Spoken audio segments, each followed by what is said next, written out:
Welcome back to James's Repair Shop. I got a fresh can of Spar Urethane by Minwax, the Helmsman. And I'm going to crack her open and I'm going to show you how I dress the can when I first open it to prevent this sealable lip from getting all gummed up with paint. This isn't my invention by any means. This is an old way of doing it. People have been doing it for years, but possibly if you're starting out, you may not know this. And it could help you and maybe not. And if you already know it, well, it's no big shocker. Little fun fact on resealable paint cans. Sherwin-Williams patented the resealable paint can in 1877. And we've been using very similar to that all along since that time, if not identical. But the Sherwin-Williams were the first patent on it. Now, I'm not saying they were the first to develop, but they were the first to patent it.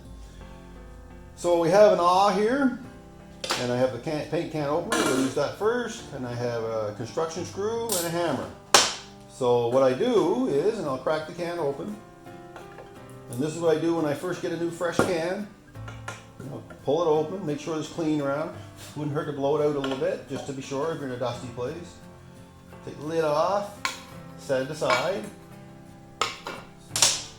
So what I use, like I say, is this awl. So what I do is I take it and I put the awl in the lip and I just give it a tap. And it punches, puts a little hole in. Doesn't take much, just to poke a hole in. So I go around, I usually space them about an inch apart, all the way around. And that's with the awl, and you may not have an awl. But you can use this construction screw and a hammer. So you do the same thing, just like that. Works just as effective. Just all the way around. Give her a firm whack. You don't drive it right through. You just push the point down just to punch her a hole in to add some drainage for the can. So you're only going in the first thread, second thread pretty much. That's it. That's far enough. The awl, you can see how far I went in. But that's it.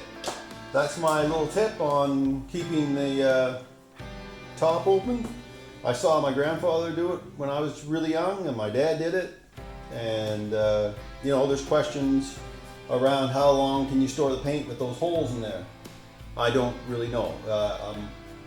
I do it to all the cans, and I don't have much of an issue.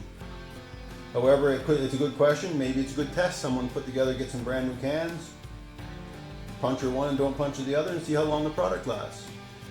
But anyway, that's what I do. And then after doing that, when you pour it, then when you tip it back up, the liquid will drain back into the can. I don't know if you can see that or not, the holes. I'll just show you. I'll bring it in closer. Just hang in there. We'll just come in close. So now you can see the holes. That's kind of the spacing I use. Maybe overkill for holes. You could do less. You could space them a couple inches apart. But that's my my procedure for keeping that lip from getting all gummed up. I hope that was helpful to someone out there. And thanks for stopping by. Really appreciate it. Thank you very much.